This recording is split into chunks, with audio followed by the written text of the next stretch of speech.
مفتی وسیم دہلوی کے بیانات کے لیے مفتی صاحب کے official channel MWA Islamic channel کو سبسکرائب کریں۔ الحمد للہ وکفی وسلام علی عباده الذین اصطفی اما بعد فاعوذ باللہ من الشیطان الرجیم بسم اللہ الرحمن الرحیم لن ینال اللہ لحومها ولا دماؤها ولکن ینالہ التقوی منکم صدق اللہ مولانا العظیم۔ محترم بزرگوں اور دوستو، اللہ تبارک و تعالی نے ہمیں قربانی کرنے کا حکم دیا، اور جب ہم قربانی کرتے ہیں تو اللہ تبارک و تعالی نے قرآن مجید میں ارشاد فرمایا لن ینال اللہ لحومها ولا دماؤها ولکن ینالہ التقوی منکم۔ اللہ تبارک و تعالی کے پاس نہ تو آپ کے قربان کیے جانے والے جانوروں کا گوشت پہنچتا ہے اور نہ ہی ان کا خون پہنچتا ہے، بلکہ اس کے پاس تو تمہارا تقوی پہنچتا ہے۔ اللہ تبارک و تعالی کے یہاں اس بات کی جانچ ہوتی ہے کہ جو شخص اس قربانی والے عمل میں حصہ لے رہا ہے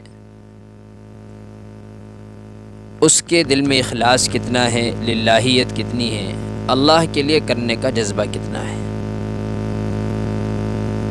اللہ کے رسول صلی اللہ علیہ وسلم نے فرمایا ان اللہ لا ينظر الى صورکم و اموالکم ولکن ينظر الى قلوبکم و اعمالکم۔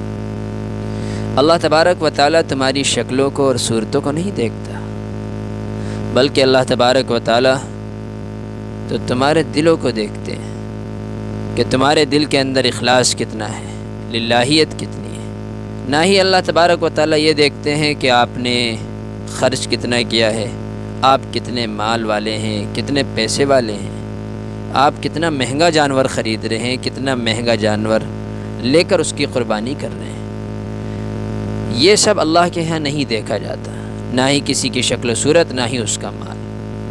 اگر کچھ دیکھا جاتا ہے تو صرف وہ ہے اس کا دل، کہ اس کے دل میں اخلاص کتنا ہے، للہیت کتنی ہے، اللہ کے لیے اس عمل کو کرنے کا جذبہ کتنا ہے۔ تو اصل اخلاص کا امتحان ہے۔ یہ قربانی کی جو تاریخ ہے، کسی بھی حلال جانور کو اللہ تبارک و تعالی کا تقرب حاصل کرنے کی نیت سے ذبح کرنا، یہ عمل اس وقت سے شروع ہوا ہے جب سے آدم علیہ السلام اس دنیا میں تشریف لائے اور دنیا آباد ہوئی۔ سب سے پہلے قربانی حضرت آدم علیہ السلام کے دو بیٹوں حابیل اور قابیل نے دی، جس کا ذکر اللہ نے سورہ مائدہ میں فرمایا اذ قربا قربانا، یعنی جب کہ دونوں نے ایک ایک قربانی پیش کی۔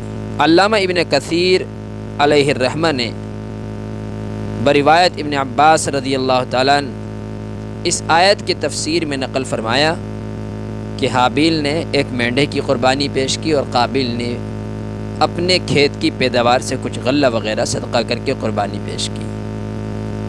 حسب دستور آسمان سے ایک آگ نازل ہوئی، حابیل کے مینڈھے کو اس آگ نے کھا لیا اور کھا کر راکھ کر دیا، اور قابیل کی قربانی کو چھوڑ دیا گیا۔ قربانی کے قبول ہونے یا نہ ہونے کی پہچان پہلے انبیاء کرام علیہ السلام کے زمانے میں یہ تھی کہ جس قربانی کو اللہ تبارک و تعالی قبول فرماتے تو ایک آگ آسمان سے آتی اور اس کو جلا دیتی تھی۔ سورہ آل عمران میں اس کا ذکر صراحتاً آیا ہے بقربان تأکلہ النار، یعنی وہ قربانی جس کو آگ کھا جائے۔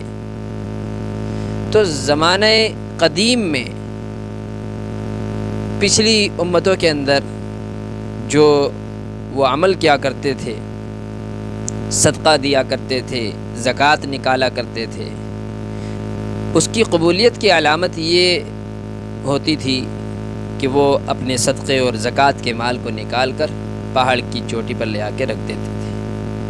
آسمان سے ایک آگ آتی اور اس کو جلا کر راکھ کر دیتی۔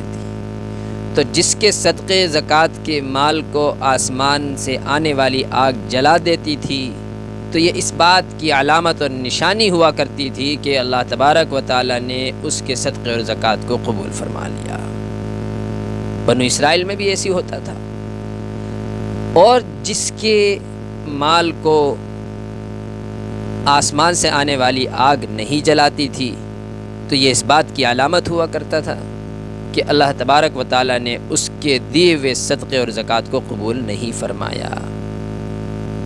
لہٰذا یہ پہلے انبیاء اکرام علیہ السلام کے زمانے میں یہ جو ہے اس طرح سے ایک پہچان ہوتی تھی کہ ہاں اس کی یہ قربانی قبول ہو گئی، اس کا یہ عمل قبول ہو گیا۔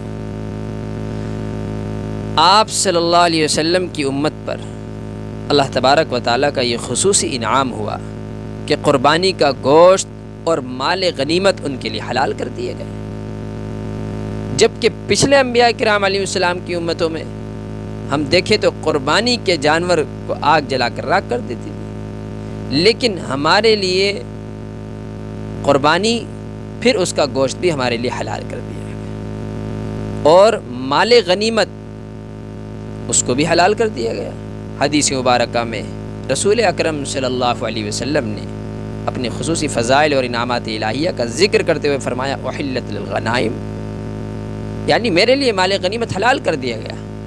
یہی وجہ تھی کہ آپ صلی اللہ علیہ وسلم کے زمانے کے بعض غیر مسلموں نے اپنے اسلام قبول نہ کرنے کا ایک یہ عذر بھی پیش کیا کہ پہلے انبیاء علیہ السلام کی قربانیوں کو آگ کھا جایا کرتی تھی، اور آپ صلی اللہ علیہ وسلم کے زمانے میں ایسا نہیں ہوتا، اس لیے ہم اس وقت تک ایمان نہیں لائیں گے جب تک یہ صورت ظاہر نہ ہو۔ سورہ مائدہ میں ان کے اس عذر کو بیان کر کے یہ جواب دیا گیا کہ جن انبیاء کرام علیہ السلام کے زمانے میں قربانیوں کو آگ نے کھایا تھا، تم انہی پر کون سا ایمان لائے ہو؟ تم نے تو ان کو بھی جھٹلا دیا ہے، بلکہ ان کے قتل تک سے تم نے دریغ نہ کیا تھا۔ ان کا یہ قول حق طلبی کے لیے نہیں تھا، بلکہ حیلہ جوئی کے لیے تھا۔ جانور کی قربانی سب سے پہلے حضرت آدم علیہ السلام کے زمانے سے عبادت اور تقرب الہی کا ذریعہ قرار دی گئی، اور قربانی کا خاص ایک طریقہ کہ آسمانی آگ آ کر اس کو جلا دے، یہ خاتم الانبیاء حضرت محمد مصطفیٰ صلی اللہ علیہ وسلم کے زمانے تک تمام انبیاء سابقین کے دور تک مشہور رہا۔ قربانی ایک اہم عبادت اور شاعر اسلام میں سے زمانہ جاہلیت میں بھی اس کو عبادت سمجھا جاتا تھا، مگر بتوں کے نام پر قربانی کرتے تھے۔ اسی طرح آج تک دوسرے مذاہب میں قربانی مذہبی رسم کے طور پر ادا کی جاتی ہے، بتوں کے نام پر یا مسیح کے نام پر قربانی کرتے ہیں۔ سورہ کوثر پارہ عم میں اللہ تبارک و تعالیٰ نے حکم دیا کہ جس طرح نماز اللہ کے سوا کسی کے لیے نہیں ہو سکتی، قربانی بھی اسی کے نام پر ہونی چاہیے۔ فرمایا فصلی لربک وانحر، اپنے رب کے لیے تم نماز پڑھو، وانحر، اور اسی کے لیے قربانی کرو۔ ایک روایت میں آتا ہے من ذبح لغیر اللہ فقد اشرک، کہ جو شخص اللہ کے علاوہ کے لیے کسی اور کے واسطے قربانی کرے تو اس نے شرک کیا۔ دیکھیے، جس پر قربانی واجب ہے یا واجب ہوتی ہے اسے اپنے نام سے کرنی چاہیے، اس کے نام سے قربانی کرنی چاہیے، لیکن واسطے اللہ کے، جس طرح سے ہم پڑھتے ہیں نماز واسطے اللہ کے، کوئی بھی عمل اس کی قبولیت کے لیے ضروری ہے کہ ہر عمل اللہ ہی کے واسطے کیا جائے۔ تو ہم دیکھیں جیسے کہ دوسرے مذاہب میں مسیح کے نام پر مسیح کے واسطے، بتوں کے نام پر بتوں کے واسطے کی جاتی تھی، تو اس طرح سے جو ہے زمانہ جاہلیت میں بھی یہ چیزیں پائی جاتی تھی۔ لہٰذا اللہ تبارک و تعالیٰ نے نبی کو حکم دیا فصلی لربک وانحر، کہ اپنے رب کے لیے نماز پڑھو اور اسی کے لیے قربانی کرو۔ رسول اللہ صلی اللہ علیہ وسلم نے ہجرت کے بعد 10 سال تک مدینہ منورہ میں قیام فرمایا، ہر سال پابندی سے آپ قربانی فرماتے تھے، جس سے یہ معلوم ہوا کہ قربانی صرف مکہ معظمہ کے لیے مخصوص نہیں، بلکہ ہر شخص پر ہر شہر میں شرائط کے بعد واجب ہے۔ جب چند شرائط پائی جائیں تو قربانی واجب ہو جاتی ہے۔ نمبر 1 مسلمان ہونا، عاقل ہونا، مالک نصاب ہونا، بالغ ہونا۔ نابالغ پر قربانی واجب نہیں۔ البتہ اگر والدین صاحب مال ہوں اور وہ اپنی نابالغ اولاد کی طرف سے قربانی کرنا چاہیں تو کر سکتے ہیں، لیکن یہ مستحب ہے، واجب نہیں ہے۔ اسی طرح 5ویں شرط مقیم ہونا، شرعی مسافر پر قربانی واجب نہیں۔ 6ٹھی شرط آزاد ہونا، غلام پر قربانی واجب نہیں۔ آزاد سے مراد یہ ہے کہ وہ غلام یا باندی نہ ہو، عورت خاوند کے ہوتے ہوئے بھی آزاد ہے، بیٹے اور نوکر سب آزاد ہیں۔ ہندوستان میں غلامی کا وجود نہیں، قیدی بھی آزاد ہیں اور ملازم سب آزاد ہیں۔ اگر یہ لوگ مالک نصاب ہوں تو ان پر قربانی واجب ہوگی۔ تو قربانی جو ہے خوش دلی کے ساتھ کرنا چاہیے۔